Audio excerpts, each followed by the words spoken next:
আগুন জ্বলছিল আকাশ ছুঁয়ে, মানুষ উল্লাস করছিল, আর মাঝখানে দাঁড়িয়েছিলেন একজন মানুষ, একাই। নাম তার ইব্রাহিম আলাইহিসসালাম।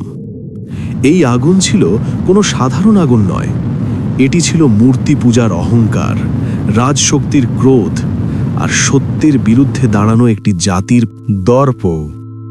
ইব্রাহিম আলাইহিসসালাম জন্মেছিলেন এমন এক সমাজে যেখানে মানুষ নিজের হাতে তৈরি করা পাথর ও কাঠের মূর্তিকে ইলাহ মনে করত। তার পিতা নিজেও ছিলেন মূর্তি নির্মাতা। কিন্তু ছোটবেলা থেকেই ইব্রাহিম সত্য খুঁজতেন। তিনি আকাশের তারা, চাঁদ, সূর্যের দিকে তাকিয়ে ভাবতেন, যে অস্ত যায় সে কি ইলাহ হতে পারে? আল্লাহ তাআলা তাকে সত্যের পথ দেখালেন। তিনি বুঝলেন একজনই ইলাহ, যিনি আকাশ ও জমিন সৃষ্টি করেছেন।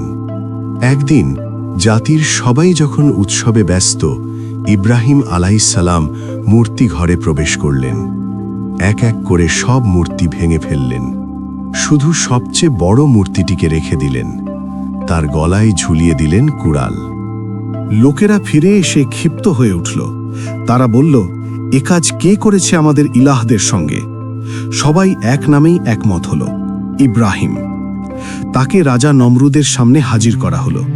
নমরুদ ছিল ক্ষমতায় মাতাল এক শাসক, যে নিজেকে ইলাহ মনে করত।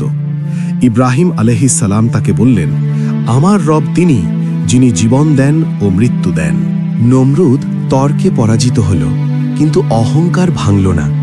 সে আদেশ দিল, ইব্রাহিমকে আগুনে নিক্ষেপ করো। একটি বিশাল আগুন প্রস্তুত করা হলো, এত বড় আগুন যে কেউ কাছে যেতে পারছিল না। তাকে নিক্ষেপ করার জন্য ক্যাটাপল্ট বানানো হলো। ইব্রাহিম আলাইহিসসালাম তখন সম্পূর্ণ একা, কিন্তু তার অন্তর ছিল আল্লাহর উপর পূর্ণ ভরসায় পরিপূর্ণ।